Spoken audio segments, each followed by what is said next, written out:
नमस्कार मित्रांनो, स्वागत आहे तुमचं आमच्या चॅनलमध्ये।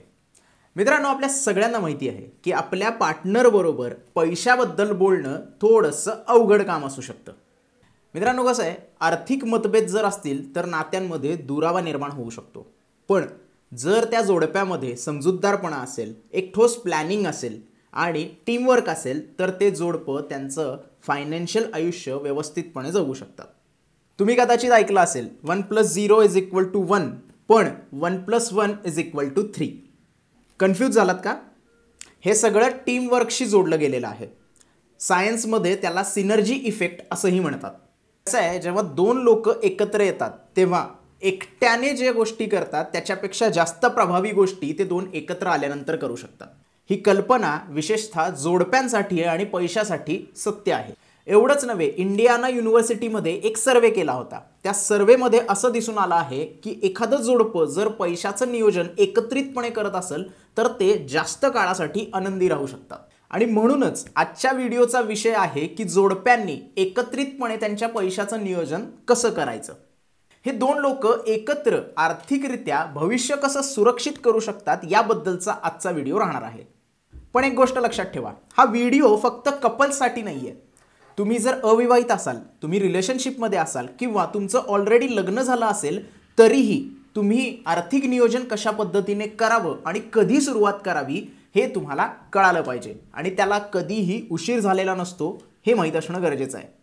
पण एक मिनिट, हा व्हिडिओ जर तुम्हाला चांगला आणि उपयुक्त वाटत असेल आणि आत्तापर्यंत तुम्हाला असं वाटत असेल की हा व्हिडिओ आपल्या कामाचा आहे तर या व्हिडिओला लाईक करा, जास्तीत जास्त लोकांपर्यंत व्हिडिओ शेअर करा, चॅनलला सबस्क्राईब करून बेल आयकॉन दाबायचे विसरू नका। चला तर मग आपल्या विषयाकडे वळूया।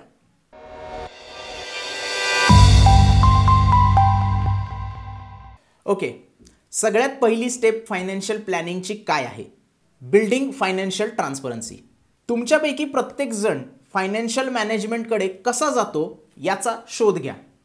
तुमचा पार्टनर बचत करणारा आहे की खर्च करणारा आहे हे माहीत असणं खूप जास्त गरजेचं आहे। जर तुमच्या पार्टनरला खर्च करायला आवडत असेल तर त्याच्या लिमिट्स त्यांना घालून द्या किंवा त्या लिमिट्स काय असतील याची समज त्यांना असू द्या। तुमच्या दोघांमध्ये आर्थिकदृष्ट्या काय अपेक्षा आहेत याबद्दलचा संवाद असणं खूप जास्त गरजेचं आहे। एकमेकांची पैशाविषयीची शैली काय आहे हे जाणून घेणं खूप जास्त गरजेचं आहे आणि प्रत्येकाच्या पैशाच्या शैलीबद्दलचा आदर प्रत्येकाच्या मनात असला पाहिजे। तुम्ही परस्पर समंजसपणा शोधू शकता आणि एकत्रित एक संतुलित आर्थिक मार्ग तयार करू शकता। सगळ्यात महत्त्वाचं काय की ट्रान्सपरन्सी असली पाहिजे। म्हणूनच ट्रान्सपरंट व्हा आणि तुमच्या फायनान्स विषयीची सगळी माहिती एकत्रित करा। यामध्ये सगळ्यात महत्त्वाचं काय आहे की तुमच्या पार्टनरला ॲसेट्स आणि लायबिलिटी बद्दलची माहिती असणं खूप जास्त गरजेचं आहे। तुमची सर्व कर्ज, EMI, स्टॉकमधली गुंतवणूक, म्युच्युअल फंड या सगळ्याची एक यादी तयार करा। तसंच तुमच्याकडे उत्पन्नाचे अजून काही सोर्सेस असतील तर त्या यादीचाही याच्यामध्ये समावेश करा। ही सगळी माहिती एकत्रित केल्यानंतर तुम्हाला पुढची स्ट्रॅटेजी करण्यासाठी मदत होईल। सगळ्यात पहिल्यांदा तुमची जी जुनी कर्ज आहेत ती भागवण्यावर भर द्या। नवीन कर्जाकडे लगेचच जाऊ नका। लक्षात ठेवा, काही कर्ज आवश्यक वाटतात आपल्याला, पण आपल्या जीवनशैली सुधारण्यासाठी कर्ज घेण्यापेक्षा सेव्हिंग करण्यावर भर द्या। मित्रांनो, आता आपली आर्थिक परिस्थिती काय आहे हे समजून घेतल्यानंतर नेक्स्ट स्टेप आहे की स्ट्रॅटेजी तयार करणं। ही स्ट्रॅटेजी करताना सगळ्यात पहिली आणि स्मार्ट जी स्टेप आहे ती म्हणजे आपलं बजेट तयार करणं। आपल्या गरजा काय आहेत, आपल्या इच्छा काय आहेत आणि आपली बचत काय आहे याची जर वेगवेगळ्या पद्धतीने तुम्ही लिस्ट काढली आणि त्याचं बजेट जर बनवलं तर तुमच्यासाठी फायनान्शियल प्लॅनिंग सोपं होऊ शकतं। आणि याच गोष्टीसाठी तुम्ही 50-30-20 हा रूल अप्लाय करू शकता। 50% तुमच्या बेसिक नीड्ससाठी तुम्ही पैसे बाजूला काढू शकता, 30% तुमच्या स्वतःच्या इच्छेसाठी तुम्ही पैसे बाजूला काढू शकता आणि 20% कंपल्सरी तुम्हाला सेव्हिंग करायची आहे। फायनान्स मॅनेज करण्यासाठी 3 प्रायमरी मेथड आपण वापरल्या पाहिजेत। सगळ्यात पहिलं म्हणजे कीपिंग सेपरेट अकाउंट्स। दुसरं म्हणजे तुम्ही तुमच्या पार्टनर बरोबर जॉईंट अकाउंट ओपन करू शकता किंवा तिसरी मेथड म्हणजे तुम्ही जॉईंटली एखादा अकाउंट व्यवस्थितपणे मॅनेज करू शकता। आता या प्रत्येक मेथडमध्ये काही फायदे आणि काही नुकसान आहेत। ते फायदे नुकसान काय आहेत त्याच्यावर थोडीशी नजर टाकूया। सगळ्यात पहिल्यांदा सेपरेट अकाउंट जर असतील तर प्रत्येकाच्या अकाउंटमध्ये वेगवेगळ्या पद्धतीने पैसे येत असतील मग कुठले पैसे कुणासाठी द्यायचे आहेत याचं डिस्कशन होणं खूप जास्त गरजेचं आहे. कदाचित या सगळ्या गोष्टीचा ट्रॅक ठेवण्यासाठी तुम्ही एक शीट दोघांमध्येही शेअर केली पाहिजे. अशा प्रकारे तुम्ही तुमच्या पैशावर कसे नियंत्रण ठेवत आहात हे दोघांनाही कळेल. परंतु या सगळ्या गोष्टीसाठी स्पष्ट संवाद असणे खूप जास्त गरजेचं आहे. कारण जर संवाद नसेल तर मूल होणे किंवा करिअरमध्ये काही चांगली डेव्हलपमेंट होणे याच्यामध्ये थोडीशी अडचण निर्माण होऊ शकते. दुसरी मेथड आहे जॉईंट अकाउंटची. जॉईंट अकाउंटमध्ये कसं की दोघे जण एकत्र त्या अकाउंटमध्ये पैसे ॲड करतात. मग कोणाला किती पैसे द्यायचे आहेत याच्याबद्दल गोंधळ राहणार नाही. पण याच्यामध्ये एक गोष्ट आहे, कोण नेमका किती खर्च करतो हे दोघांनाही समजेल आणि एखाद्याने दुसऱ्यापेक्षा जास्त खर्च केला की तिथे प्रॉब्लेम्स निर्माण होऊ शकतात.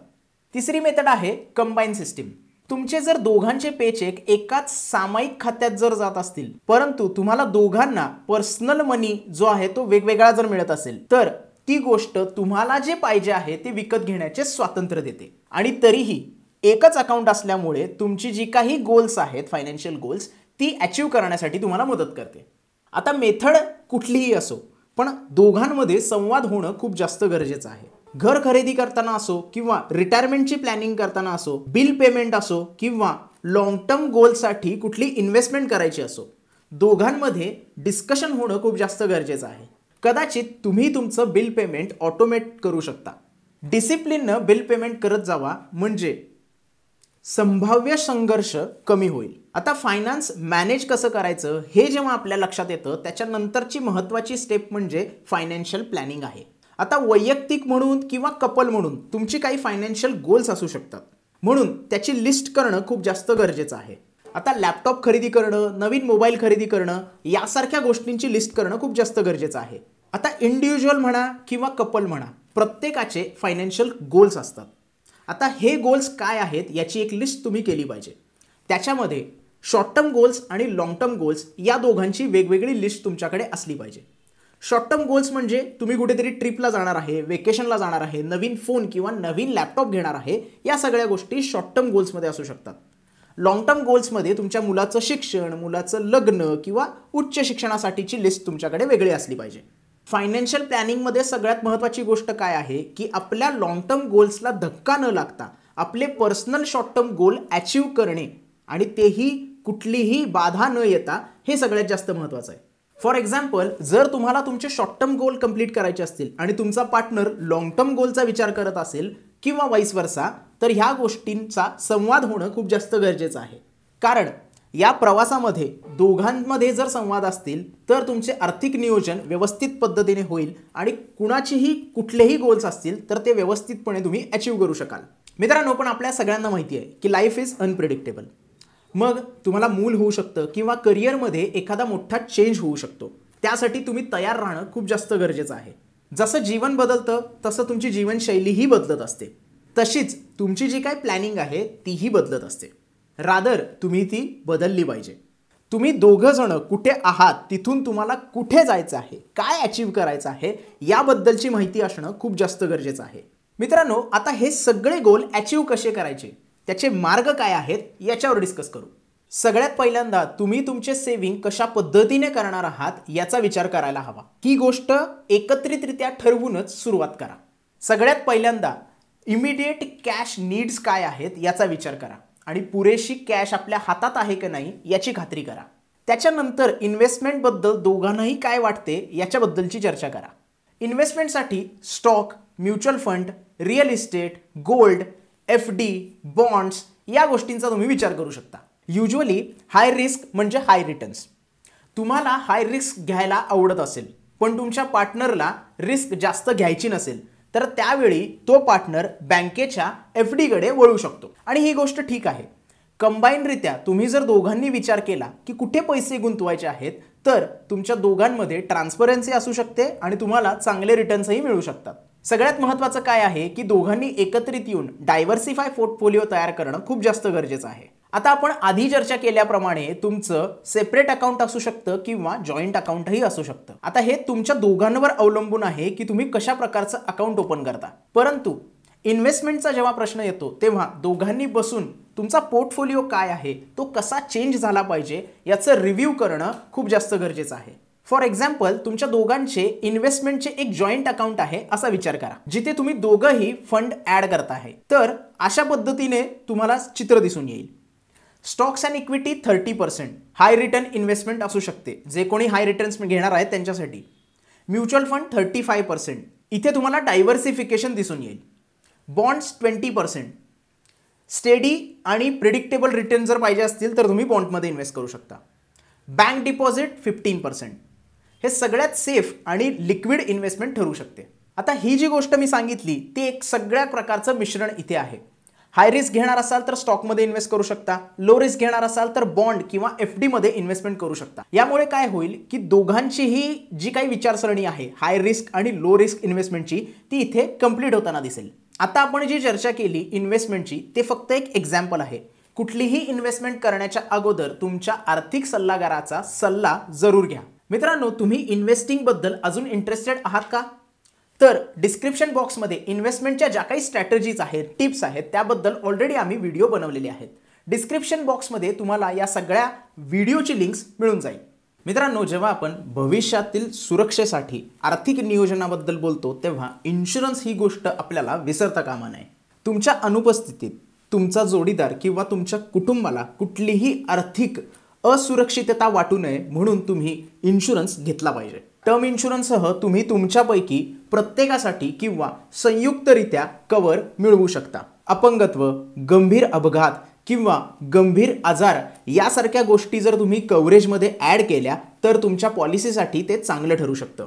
मित्रांनो, जेव्हा आपण हेल्थ इन्शुरन्सचा विचार करतो तेव्हा आपल्या एम्प्लॉयरनं ज्या बेसिक गोष्टी आपल्या पॉलिसीमध्ये कव्हर केल्या त्या आपल्याला पुरेशा वाटत नाहीत. वाढत्या वैद्यकीय खर्चामुळे भारतामध्ये सध्या 50% हृदयविकाराचा झटका हा 50 वर्षाच्या आतील व्यक्तींना येतो. यासारख्या अनपेक्षित घटनांसाठी सगळ्या बाजूने कव्हरेजचा विचार करणं खूप जास्त गरजेचं आहे. त्यामुळेच इन्शुरन्स म्हणजे केवळ खर्च आहे हा विचार न करता आपल्या आयुष्याची एक सुरक्षित जाळी आहे हा विचार करणं खूप जास्त गरजेचं आहे. त्यामुळे सुज्ञपणे योजना करा, कव्हरेजला प्राधान्य द्या आणि मनशांती मिळवा. इन्शुरन्स कुठल्या टाईपचे असतात, कुठला इन्शुरन्स तुम्ही घेतला पाहिजे, त्याचं महत्त्व काय आहे, या सगळ्या गोष्टींसाठी आम्ही एक डिटेल व्हिडिओ बनवलेला आहे. त्याची लिंक तुम्हाला डिस्क्रिप्शनमध्ये मिळून जाईल किंवा आय बटनवर क्लिक केल्यावरही तो व्हिडिओ तुम्हाला मिळून जाईल. पैसा आणि भविष्यातील योजनेबद्दल बोलणं खूप जास्त गरजेचं आहे, पण त्यातलाच एक महत्त्वाचा विषय म्हणजे इच्छेची चर्चा करणं. आता आपण इथे कपल्सबद्दल विचार करतोय, त्यामुळे तुमच्यापैकी कोणालाही काहीही झाले तर तुमची जी मालमत्ता आहे ती कशा प्रकारे मिळावी याचा विचार करणं तुम्ही आणि तुमच्या जोडीदारानं खूप जास्त गरजेचं आहे. याच्यामध्ये कसं होतं की समजा तुमचं एखादं जॉईंट अकाउंट आहे, त्यामुळे जर इच्छापत्र तुमच्याकडे नसेल तर ते खातं हँडल कसं करायचं याच्याबद्दल गोंधळ उडू शकतो. त्यामुळे अशा काही घटना होऊ नयेत म्हणून इच्छापत्र जवळ असणं याची खात्री तुम्ही केली पाहिजे. तुमचा आर्थिक डेटा नेहमी अपडेटेड ठेवा आणि त्याला वेळोवेळी रिव्ह्यू करत राहा. तुम्हाला पटणार नाही पण भारतातील 82,000 कोटी रुपये विसरलेल्या आणि गमावलेल्या गुंतवणुकीत बसलेले आहेत. जर तुम्हाला या आकडेवारीचा एक भाग व्हायचा नसेल तर तुमचे आर्थिक स्पष्टीकरण वेळच्या वेळी देत जावा. तुमच्या जोडीदाराला किंवा तुमच्या कुटुंबाला या सगळ्याची माहिती असणं खूप जास्त गरजेचं आहे. विल काय असते आणि ते कशा पद्धतीने ड्राफ्ट करायचे याच्यावर एक डिटेल व्हिडिओ आम्ही ऑलरेडी बनवलेला आहे. त्याची लिंक तुम्हाला डिस्क्रिप्शनमध्ये मिळून जाईल. मित्रांनो, आता आपण या व्हिडिओच्या शेवटपर्यंत पोहोचलो आहोत. मित्रांनो, कायम लक्षात ठेवा, एखादं कपल म्हणून आपण जेव्हा फायनान्शियल मॅनेजमेंट करत असतो तेव्हा फायनान्स बरोबरच खुल्या मनाने संवाद करणं आणि एकमेकांवर विश्वास ठेवणं खूप जास्त गरजेचं आहे. प्रत्येक जोडप्याची आर्थिक रणनीती वेगवेगळी असू शकते आणि ते स्वाभाविकच आहे, कारण या सगळ्या गोष्टी ज्या आहेत त्या एकमेकांच्या आर्थिक मूल्यांवर, चिंतेवर आणि प्राधान्य क्रमांकावर अवलंबून असू शकतात. मित्रांनो, मला आता तुम्हाला एक प्रश्न विचारायचा आहे ज्याचं उत्तर तुम्ही मला कमेंटमध्ये देऊ शकता.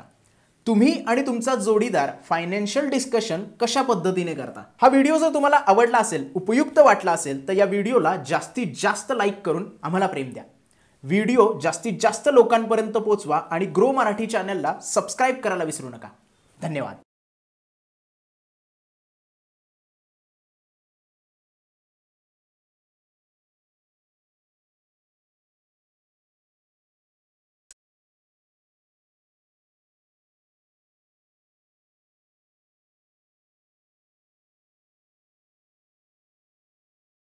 Investment in securities market are subject to market risks. Read all the related documents carefully before investing. Please read the risk disclosure documents carefully before investing in equity shares, derivatives, mutual fund, and or other instruments traded on the stock exchanges.